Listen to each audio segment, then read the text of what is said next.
We're back with the humongous book of calculus problems, and this is problem 2 in our series.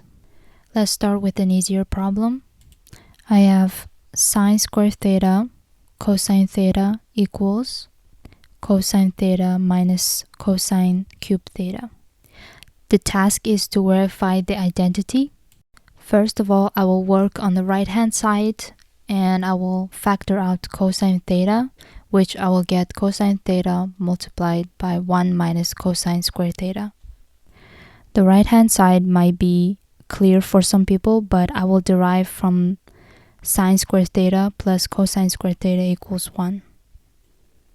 Sine squared theta equals 1 minus cosine squared theta, which I will replace back in the problem, and I will get cosine theta multiplied by sine squared theta.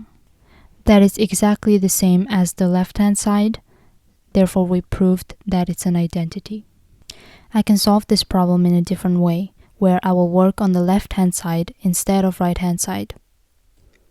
I see that sine squared theta might be some kind of identity, because I know sine squared theta plus cosine squared theta equals 1. And we already derived that. I can replace sine squared theta with 1 minus cosine squared theta. Now I will distribute cosine theta, which will give me cosine theta minus cosine cubed theta, which is exactly the right hand side. And we're done. This is a relatively easy problem, therefore you can choose any side and start working with it. But now let's work with a little longer problem.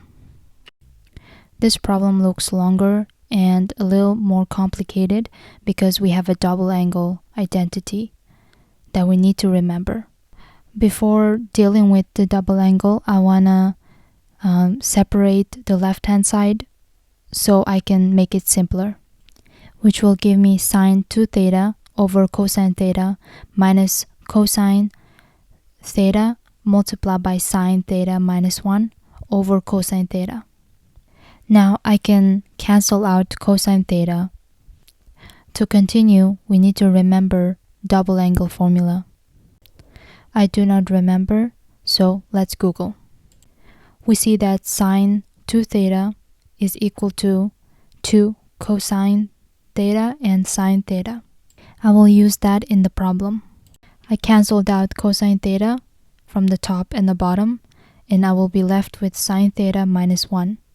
And I will keep the parentheses because if I don't, it will be a different problem. We can cancel out cosine theta, which will leave us 2 sine theta minus sine theta, and if I distribute minus, I will get plus 1 here.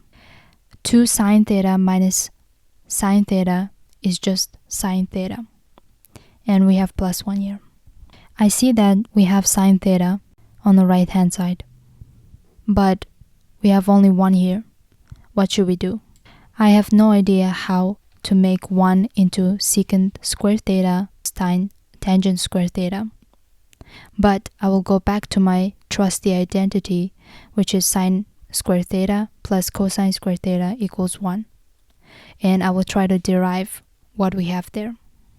I know that I want sine over cosine to get tangent, so that means I need sine squared theta over cosine squared theta. Therefore, I will subtract sine squared theta from both sides. Now I know that it has to equal to 1. I will divide everything by cosine squared theta, which will give me 1 on the left hand side, and on the right hand side I have 1 over cosine squared theta minus sine squared theta over cosine squared theta. And I know that 1 over cosine squared theta is secant squared theta minus tangent squared theta. Now if we put it back in the problem, we have sine theta plus secant squared theta minus tangent squared theta, which is exactly what we have on the right hand side, and therefore we proved that it's an identity.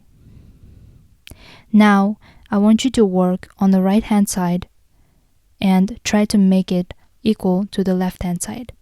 When first starting, doing both sides would be a good practice. And later, when you're comfortable with all the identities, you can choose which side you can do and which side you should ignore.